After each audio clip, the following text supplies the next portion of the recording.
Hi everyone, welcome back to my channel. ఈ వీడియోలో మరికొన్ని మంచి టిప్స్తో మీ ముందుకు వచ్చేసాను. ఇంకేమాత్రం లేట్ చేయకుండా ఫస్ట్ టిప్ చూసేద్దామా. మనం ఆలూ ఫ్రై చేసుకుంటూ ఉంటాం కదా. ఈ ఆలూ ఫ్రై ఒకసారేమో చాలా బాగా క్రిస్పీగా వస్తాయి కదా ఆలూ ఫ్రై చేస్తే, ఒకసారేమో ముద్ద కట్టేసినట్టుగా అయిపోతుంది. దీనికి కారణం ఏంటంటే, మనం ఆలు సెలెక్ట్ చేసుకోవడంలో తప్పు చేస్తున్నాము. ఎప్పుడు చేసే పద్ధతి అయినా సరే ఒకసారి ముద్ద కట్టేస్తుంది, ఒకసారి క్రిస్పీగా వస్తుంది. దానికి కారణం ఏంటంటే, ఆలూని మనం కరెక్ట్‌గా సెలెక్ట్ చేసుకోవాలి. ఇక్కడ చూసారు కదా, ఈ ఆలు తొక్క పల్చగా, పొట్టు పొట్టుగా లెగిసినట్టుగా ఉంది కదా. ఇలా పల్చగా ఉన్నదాన్ని మనం ఫ్రైకి యూజ్ చేసుకోవాలి. ఈ ఆలుకి చూసారా, ఈ తొక్క కొంచెం మందంగా దళసరిగా గిల్లుతే కానీ రావట్లేదు. ఇలా ఉన్న ఆలుని మనం కర్రీస్‌కి యూజ్ చేసుకోవాలి. ఇప్పుడు నేను కట్ చేసి చూపిస్తాను. ఇలా వైట్‌గా ఉన్న ఆలు అంటే పొట్టు పొట్టుగా వచ్చి పల్చగా ఉన్న తొక్క ఆలులో ఉండే ఈ వైట్ కలర్‌ది ఉంటుందన్నమాట. కర్రీకి యూజ్ చేసే ఆలు అంటే తొక్క మందంగా ఉండే ఆలు కలరు యెల్లో కలర్‌లో ఉంటుంది.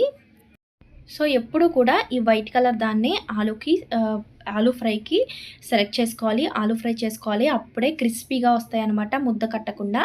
ఈ యెల్లో కలర్‌గా ఉండే ఆలుని మనం కర్రీస్‌కి యూజ్ చేసుకోవాలి. సో, ఈ టిప్ మీలో ఎంతమందికి తెలుసో ప్లీజ్ కామెంట్ చేయండి. సో, నెక్స్ట్ టిప్ చూసేద్దామా. సో, రాబోయేదంతా సమ్మర్ హాలిడేస్ కదా. సమ్మర్ సీజన్, పిల్లలు ఖాళీగా ఉంటారు. అలాగే అయిపోయిన బుక్స్ కూడా చాలా ఉంటాయి. పిల్లలు ఎక్కువ టైంని ఫోన్స్, టీవీస్ చూడకుండా ఉండాలంటే ఇలాంటి చిన్న చిన్న యాక్టివిటీస్ చేయించండి. సో, వాళ్ళ దగ్గర ఎలాగో మనకు పాత బుక్స్ ఉంటాయి, పేపర్స్ ఉంటాయి కదా. సో, దీంతోటి ఇలాంటివి చిన్న చిన్నవి చేయించడం వల్ల ఇవి మనకు కూడా ఉపయోగపడతాయి. అలాగే పిల్లలకి కూడా టైం పాస్ అయినట్టు ఉంటుంది. సో, ఇక్కడ నేనేం చేస్తున్నానంటే చిన్న బాక్స్ చేస్తున్నాననమాట. సో, ఇక్కడ చూపిస్తున్న విధంగా ఫోల్డింగ్స్ చేసుకోవాలి. మీరు మన ఛానల్ని ఇప్పుడే ఫస్ట్ టైం చూసినట్టయితే ఛానల్ని సబ్స్క్రైబ్ చేసుకోండి. పక్కన ఉన్న గంట సింబల్ క్లిక్ చేసి ఆల్ అనే ఆప్షన్ యాక్టివేట్ చేసుకోవడం వల్ల నేను పెట్టే వీడియోస్ అన్నీ మీకు నోటిఫికేషన్ వస్తుంది. అలాగే వీడియోని కూడా లాస్ట్ వరకు చూసి మీకు ఏ టిప్ బాగా నచ్చిందో కూడా కామెంట్ చేయండి. చూసారు కదా, ఫోల్డింగ్స్ అయితే ఈ విధంగా చేసుకున్నాను. ఈ విధంగా చేసుకున్న తర్వాత ఇలా నేను ఎక్కువగా చేసుకుని కలెక్ట్ చేసుకుని పెట్టుకుంటానమాట ఒక బాక్స్లో. సో, దీన్ని ఎన్ని విధాలుగా యూస్ చేసుకోవచ్చో చెప్తాను. ఇవి మనం కిచెన్లో వేస్ట్ అంటే ఫ్రూట్స్ కానీ వెజిటేబుల్స్ కానీ కట్ చేసుకున్నప్పుడు వచ్చే వేస్ట్ని వేసుకోవడానికి చిన్న చిన్న డస్ట్బిన్స్ లాగా యూస్ చేసుకోవచ్చు. అలాగే పిల్లలకి ఏమైనా స్నాక్స్ ఇచ్చినప్పుడు వాళ్ళ వేస్ట్ వేసుకోమని చెప్పి ఇచ్చేయచ్చు అనమాట. ఇది డిస్పోజల్ కాబట్టి మనం ఊరికే తీసి పాడేయచ్చు. అలాగే పూజా మందిరంలోని పువ్వులు తీసుకుని వేసుకోవడానికి కూడా యూస్ చేసుకో. ఇలా ప్రతిదానికి ప్లాస్టిక్ని యూస్ చేయకుండా ఇలా పేపర్ బాక్సెస్ చేసుకోవడం వల్ల ఎకో ఫ్రెండ్లీ కాబట్టి మీరు కూడా తప్పకుండా ట్రై చేయండి. నెక్స్ట్ టిప్ చూసేద్దామా. సమ్మర్ ఆల్రెడీ స్టార్ట్ అయిపోయింది కదా. సో, అయితే మీరందరూ కంపల్సరీ ఈసారి షాపింగ్కి వెళ్ళినప్పుడు ఇది ఇంట్లో తెచ్చిపెట్టుకోండి అనమాట. సో, దీంతో చాలా రకాల ఉపయోగాలు ఉన్నాయి ఈ సమ్మర్లో ముఖ్యంగా. సో, ఇదేంటో తెలుసు కదా మీకు, స్ఫటిక అనమాట. స్ఫటిక అంటే మీకు తెలుసు కదా, ఆలం ఫిట్కారీ అంటారు హిందీలో. సో, ఈ ఆలంని నేను పౌడర్ చేసి పెట్టుకున్నాను ఈ విధంగా. దీన్ని మనం స్నానం చేసే వాటర్లో వేసుకున్నట్టయితే మనకు సమ్మర్లో స్వెట్ ఎక్కువ పట్టేస్తుంది కదా. స్వెట్ పట్టేసి చాలా బ్యాడ్ స్మెల్ వస్తూ ఉంటుంది కదా. అలా స్వెట్ పట్టకుండా బ్యాడ్ స్మెల్ రాకుండా ఉండాలంటే మనం స్నానం చేసే వాటర్లో కొంచెం ఈ ఆలం పౌడర్ని, ఈ స్ఫటిక పౌడర్ని వేసుకొని స్నానం చేయడం వల్ల అస్సలు బ్యాడ్ స్మెల్ రాదు, చెమట కూడా ఎక్కువ పట్టదనమాట. అలాగే అండర్ ఆర్మ్స్లో ఎక్కువ చెమట పడుతుంది. అలాగే అండర్ ఆర్మ్స్ కూడా డార్క్గా అయిపోతాయి కదా చాలామందికి.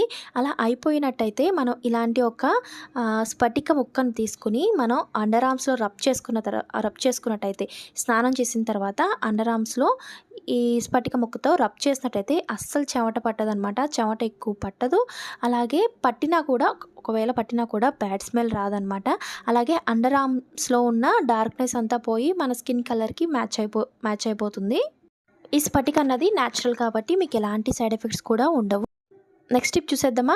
వేసవికాలం వచ్చిందంటేనే ఫ్రిడ్జ్కి అస్సలు రెస్ట్ ఉండదు కదా. రకరకాలు పెట్టేస్తూ ఉంటాము. కూల్ డ్రింక్స్ అని, వాటర్ బాటిల్స్ అని, ఫ్రూట్స్ అని, జ్యూసెస్ అని, ఐస్ క్రీమ్స్ అని, ఇలా ఫ్రిడ్జ్ అంతా నింపేస్తాము. ఆ ఫ్రిడ్జ్ ఏమో స్మెల్ వచ్చేస్తూ ఉంటుంది కదా. సో, మనం క్లీన్ చేసే టైం లేనప్పుడు ఈ టిప్ని ట్రై చేయండి. స్ఫటికని పౌడర్ చేసుకుని ఇలా ఒక వెడల్పుగా ఉన్న గిన్నెలో పెట్టుకుని స్ఫటిక పౌడర్ని ఇలా ఫ్రిడ్జ్లో పెట్టుకోవడం వల్ల ఏంటంటే స్ఫటికకి బ్యాడ్ స్మెల్ని అబ్జర్వ్ చేసుకునే గుణం ఉంటుందన్నమాట. ఆ ఫ్రిడ్జ్లో ఉన్న బ్యాడ్ స్మెల్ అంతా అబ్జర్వ్ చేసేసుకుని ఫ్రిడ్జ్ని బ్యాడ్ స్మెల్ రాకుండా చేస్తుంది. నెక్స్ట్ టిప్ చూసేద్దామా. మనం కొత్త బట్టలు తెచ్చుకున్నప్పుడు వాష్ చేసుకుంటూ ఉంటాము. కొత్త బట్టలు బాగా డార్క్ కలర్స్ అయితే అవి కలర్ దిగిపోతూ ఉంటాయి కదా. సో అలా కలర్ దిగకుండా, కలర్ పోకుండా ఉండాలంటే వాష్ చేసిన వెంటనే కలర్ బాగా డల్గా అయిపోయినట్టు అనిపిస్తుంది. కొత్తగా ఉన్నప్పుడేమో చాలా బ్రైట్గా ఉంటాయి, తర్వాత డల్గా అయిపోయినట్టు అనిపిస్తుంది కదా. అలా డల్గా అవ్వకుండా ఉండాలి అంటే ఇలా ట్రై చేయండి. ఒక బకెట్ వాటర్లో మనం వాష్ చేసే వాటర్లో స్ఫటిక పౌడర్ని వేసుకుని ఆ వాటర్లో మనం బట్టల్ని వాష్ చేయడం వల్ల ఎక్కువ కలర్ అయితే పోదు. ఇలా అంతేకాదండి, కలర్స్ కూడా చాలా షైనింగ్గా అనిపిస్తాయి. అలాగే కొన్ని మెటీరియల్స్, ఫ్యాన్సీ శారీస్ కూడా మనం ఎక్కువ వాష్ చేస్తే కలర్స్ పోతాయి కదా. అలా కలర్స్ పోకుండా ఉండాలంటే ఇలా మనం వాటర్లో స్పటిక వేసి వాష్ చేసుకోవడం వల్ల ఎక్కువ కలర్స్ పోవు అనమాట. అలాగే క్లాత్ కూడా వాష్ చేసిన తర్వాత చాలా షైనింగ్గా అనిపిస్తుంది. అలాగే ఎలాంటి బ్యాక్టీరియా ఉండదన్నమాట. క్లాత్స్ నీట్గా క్లీన్ అవుతాయి. నెక్స్ట్ టిప్ చూసేద్దామా. ఈ వైట్ షర్ట్స్ వేసుకున్నప్పుడు అయితే బాగుంటాయి, కానీ వాష్ చేయడానికి చాలా ఇబ్బందిగా ఉంటుంది కదా. ముఖ్యంగా ఈ కాలర్ పార్ట్లో చాలా మురికి అయిపోతూ ఉంటుంది కదా. వాషింగ్ మిషన్లో వేసే వాళ్ళైతే కంపల్సరీ ఈ కాలర్ పార్ట్ని బ్రష్తో కానీ లేకపోతే హ్యాండ్తో కానీ రబ్ చేసి వేస్తేనే ఈ కాలర్ పార్ట్లో ఉన్న మురికి పోతుంది, లేకపోతే అస్సలు పోదు కదా. సో ఈ కాలర్ పార్ట్కి మనం ఎక్కువగా మురికి పట్టకుండా చూసుకున్నట్టయితే మనకు అంత ఇబ్బంది ఉండదు. కొంతమంది కర్చీఫ్స్ పెట్టుకుంటూ ఉంటారు కదా కాలర్ పార్ట్కి. అలా కర్చీఫ్స్ ఏమీ అవసరం లేకుండా ఈ టిప్ను అయితే ట్రై చేయండి. ఇదైతే మనం అసలు ఏమైనా పెట్టినట్టు కూడా తెలియదు అనమాట. ఇదేంటంటే సర్జికల్ టేప్. మెడికల్గా యూస్ చేస్తూ ఉంటారు. మీరు చూసే ఉంటారు, ప్రతి ఒక్కరికి తెలిసే ఉంటుంది ఇది. మనకి సిలైన్స్ పెట్టినప్పుడు కాటన్ వేసి కాటన్ పైన ఆ కాటన్ ఊడిపోకుండా దీనైతే వేస్తారు, ఈ ప్లాస్టర్ని అయితే వేస్తారు కదా. అలాగే దెబ్బలు తగిలినప్పుడు కాటన్ పెట్టి దానిపైన ఈ ప్లాస్టర్ వేస్తూ ఉంటారు. ఇది మీ అందరికీ తెలుసు. ఇది చాలా తక్కువ కాస్ట్లో కూడా దొరికేస్తుంది అనమాట. 15-20 రూపీస్లో మనకి ఈ ప్లాస్టర్ దొరికేస్తుంది. ఈజీగా మనం 15-20 షర్ట్స్కి వేసుకోవచ్చు. అంటే ఒక షర్ట్కి రూపాయి పడినట్టు అనమాట. ఇలా కాలర్కి వేయడం వల్ల గుచ్చుకుంటుందేమో, ఊడిపోతుందేమో అని అనుకోవచ్చు. అస్సలు అలాంటి ప్రాబ్లం ఏమి ఉండదన్నమాట. ఇది చాలా స్మూత్గా ఉంటుంది, అలాగే అస్సలు ఊడిపోదు. దీని గమ్ అయితే చాలా గట్టిగా పట్టేసి ఉంటుంది, అస్సలు ఊడిపోదు అనమాట. మనం తీస్తే కానీ ఊడదు. ఇలా వైట్ షర్ట్స్ మీద వేయడం వల్ల ఏంటంటే అది వైట్గా ఉంటుంది కాబట్టి ఎలాగో అది కనపడదు అనమాట. అలాగే మనకి ఈజీగా ఉంటుంది. మనం ఇంకా సపరేట్గా కాలర్ ఏమీ వాష్ చేయని అవసరం లేదు, డైరెక్ట్గా వాషింగ్ మిషన్లో వేసేసుకోవచ్చు. ఈ షర్ట్ చూసారు కదా, కొంచెం సేపు యూస్ చేసిన తర్వాత ఇలా మురికి అయింది. ఇది ఎక్కువసేపు యూస్ చేయలేదన్నమాట, తక్కువ సేపు యూస్ చేసిన తర్వాత ఇలా మురికి అయింది. మీకు వీడియోలో క్లియర్గా కనిపిస్తుందో లేదో తెలీదు. ఈ విధంగా ప్లాస్టర్ని రిమూవ్ చేసిన తర్వాత చూసారా, మీకు కొత్త షర్ట్, ఉతికిన షర్ట్ కాలర్ ఎలా అయితే ఉంటుందో అంత తెల్లగా ఉందన్నమాట. అస్సలు మట్టి లేదు. తప్పకుండా ట్రై చేయండి. ఈ టిప్ చాలా బాగా యూజ్ అవుతుంది. మనం ఇంట్లో పెంచుకునే కొన్ని మొక్కలు ఎదుగు పొదుగు లేకుండా ఎంత బాగా ఫెర్టిలైజర్స్ ఇచ్చినా, ఎంత బాగా వాటర్ చేసినా కూడా ఎదగవు కదా. అలా ఎదగకపోవడానికి కారణం ఏంటంటే సాయిల్లో pH బ్యాలెన్స్డ్గా లేనట్టు. ఆ సాయిల్లో pHని బ్యాలెన్స్ చేయడానికి మనం ఇలా స్ఫటిక పౌడర్ని వేసుకోవడం వల్ల, మంత్లీ వన్స్ స్ఫటిక పౌడర్ని వేసుకోవడం వల్ల మనం ఇచ్చిన బలం మొత్తం కూడా చెట్టు తీసుకుంటుంది. అప్పుడు చెట్టు బాగా ఎదుగుతుందన్నమాట. నెక్స్ట్ టిప్ చూసేద్దామా. ఈ స్ఫటిక పౌడర్లో ఈ విధంగా నేను కోకోనట్ ఆయిల్ని కలుపుకుంటున్నాను. దీన్ని ఏ విధంగా యూస్ చేసుకోవాలో చూద్దాం.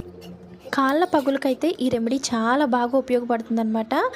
ఒక 10 డేస్లోనే మంచి రిజల్ట్ అయితే ఉంటుంది. ఈ విధంగా ఎంత ఎక్కువగా పగిలిపోయినా సరే మనం నైట్ పడుకునే ముందు ఇలా పగిలిపోయిన దానికి మనం తయారు చేసుకున్న స్ఫటిక పౌడరు, కోకోనట్ ఆయిల్ కలిపిన ఈ ప్యాక్ని వేసుకున్నట్టయితే 10 డేస్లో చాలా మంచి రిజల్ట్ అయితే ఉంటుంది. తప్పకుండా ఈ టిప్ని ట్రై చేయండి. అలాగే ట్రై చేసి మీకు ఎలా అనిపించిందో కూడా కామెంట్ చేయండి. ఈ స్ఫటిక పౌడర్ తోటి మంచి ఫేస్ ప్యాక్ కూడా తయారు చేసుకోవచ్చు అనమాట. ఈ ఫేస్ ప్యాక్ కూడా చాలా బాగా ఉపయోగపడుతుంది. చాలా విధాలుగా చాలా ఫేస్కి వచ్చే చాలా ప్రాబ్లమ్స్ని పోగొడుతుందనమాట. స్ఫటిక పౌడరు అలాగే ముల్తానీ మట్టి ఈ విధంగా కలుపుకోవాలి. ఈ విధంగా కలుపుకుని దీంట్లో కొంచెం రోజ్ వాటర్ వేసుకుని పేస్ట్లా చేసుకోవాలి. ఇలా చేసుకున్న పేస్ట్ని మనం ఫేస్కి అప్లై చేసుకున్నట్టయితే మనకి వ్రింకిల్స్ వస్తాయి కదా, ఏజ్ పెరిగే కొద్దీ కొంచెం ముడతల్లాగా వస్తుంది కదా, ఆ వ్రింకిల్స్ రాకుండా పిగ్మెంటేషన్ ఏమైనా ఉంటాయి అంటే నల్ల మచ్చలు లాంటివి కూడా ఈజీగా పోతాయి అన్నమాట. ఒక 10 డేస్లోనే మీకు మంచి రిజల్ట్ అయితే తెలుస్తుంది. ప్రతి ఒక్కరు తప్పకుండా ట్రై చేయండి. ఫేస్ మీద వచ్చే pimples, acne, blackheads, whiteheads, ఇంకా వ్రింకిల్స్, పిగ్మెంటేషన్ ఇలా అన్ని విధాలుగా కూడా ఈ స్ఫటిక ముల్తానీ మట్టి కాంబినేషన్ చాలా బాగా పనిచేస్తుంది. తప్పకుండా ట్రై చేయండి. టిప్స్ నచ్చినట్లయితే లైక్ చేయండి, మీ ఫ్రెండ్స్ అండ్ ఫ్యామిలీస్కి షేర్ చేయండి. మన ఛానల్ని ఇప్పుడే ఫస్ట్ టైం చూసినట్లయితే ఛానల్ సబ్స్క్రైబ్ చేసుకొని పక్కన ఉన్న గంట సింబల్ క్లిక్ చేసి ఆల్ అండ్ ఆప్షన్ యాక్టివేట్ చేసుకోవడం వల్ల నేను పెట్టే వీడియోస్ అన్ని మీకు నోటిఫికేషన్ వస్తుంది.